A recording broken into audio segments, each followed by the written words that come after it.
This review is done by special request from one of my great friends. Her name is Morph. Well, her name is really Karen, but her internet name is Morph.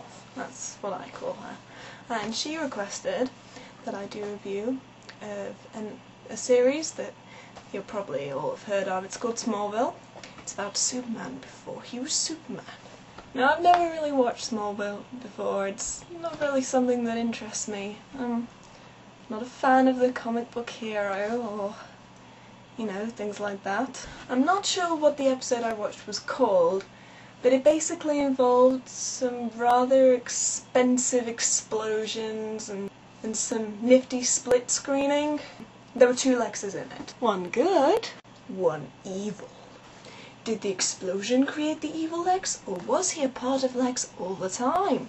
It's a storyline that's been done to death. I've seen it done on Buffy, and I'm sure it's been done on lots of other things. So I was interested to see if Smallville could pull it off in an original and convincing way. The first thing I noticed, sadly, was the product placement. For those of you unfamiliar with the term, it basically means a series or film gets paid to feature a certain brand name, like, Nobby's Nuts, as an advertisement for that brand. Pepsi do it, Sony do it. I guess it's quite a good way of marketing something, really. Hello, I'm Clark Kent, and even my soon-to-be arch-nemesis Lex Luthor agrees that Dell computers are super, just like me. Yes, everybody gets money for it, but it really does cheapen the TV series somewhat. You wouldn't catch the Doctor drinking Coca-Cola. No, sir. You wouldn't catch me doing something like that. I don't know whether it's just me or whether other people have noticed this. For me, it was kind of hard to miss. But doesn't anyone else find the titles hilarious? Just the way he turns to the camera with the theme tune over the top. I mean, I just wanted to... Okay!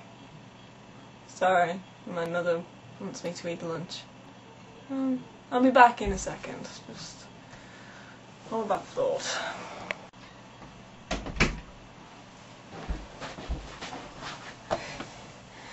Made myself a hefty sandwich there.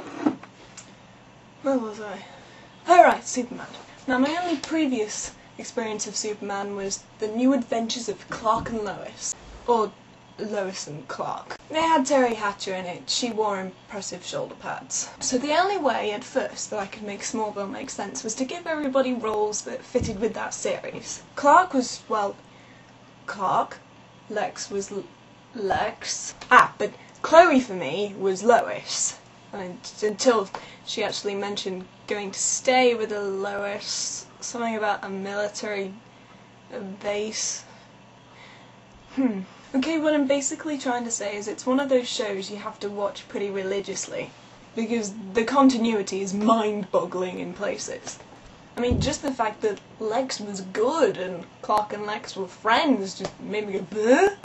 Things about the episode I liked included very good acting on Lex's part, the clearly well-budgeted special effects, the dramatic lighting that made Lex look evil, the horrifying metal mask, and the snappy use of split screening and clever editing whenever the two Lexes were together on a scene.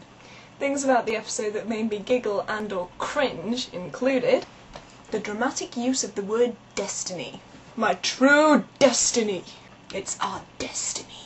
And the Lex getting sexy with Lana moment. Cringeworthy in its predictability.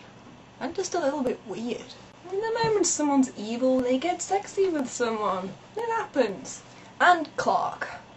I don't know, it just didn't sit right with me. I mean, kryptonite. Oh, help me, help me, help me. Come on! And also all of Lex's really dramatic lines. It's good to be king. Together we can rule this world. But I was really a lot more impressed with it than I expected. I don't know, I may have just caught an extremely good episode. But it was certainly watchable, entertaining, and generally something I wouldn't mind seeing again. So good on you, Smallville! I do wish they'd put someone in shoulder pads though.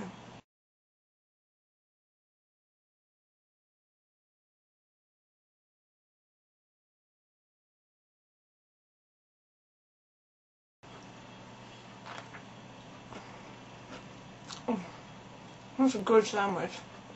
Good sandwich.